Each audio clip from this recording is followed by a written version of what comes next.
He's in the honeymoon phase of his injury, right? So we'll see how that goes. I have nothing but positive energy to put towards him in his healing.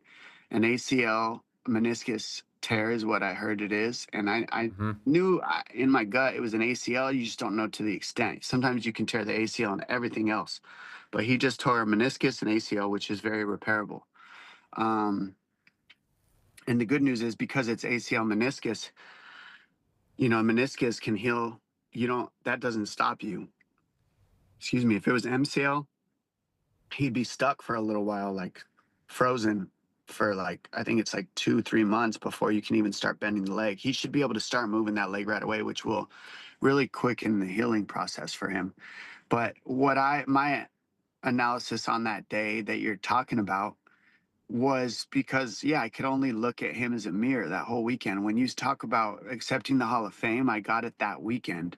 And there's no accident that this guy's trying to come back from one of the longest layoffs besides me. It would have been the longest, if he goes out there and does the thing and wins, it's the longest layoff in MMA history. I've had, I think, two or three of those, unfortunately. I'm not proud of it, but it's like what I've had to do through my career.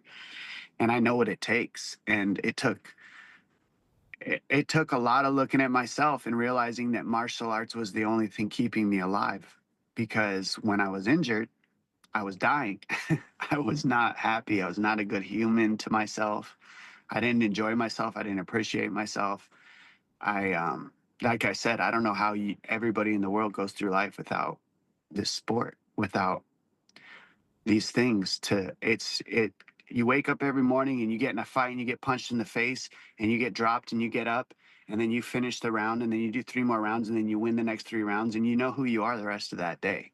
It's that can go to anything. I get a ticket, calm down. You got dropped and you got up this morning. Just I go, somebody pisses me off. Nothing really can get to you after a day like that. When that gets taken away, you kind of lose like, okay, how do I create a measuring tape for myself on who I really am? And it's easy to get lost for a guy like me without that reference point.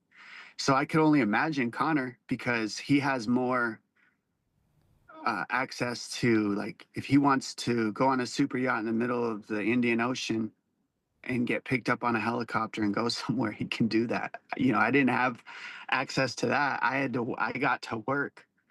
Excuse me. I got to work while I was injured Mm. because I had bills to pay and my sponsors left and I wasn't, I hadn't made my, $100 million or whatever you want to call it. So I kind of, in a way, it that saved me in a way to keep me on task and keep me in a disciplined mindset and keep me just keep paying the bills, keep grinding.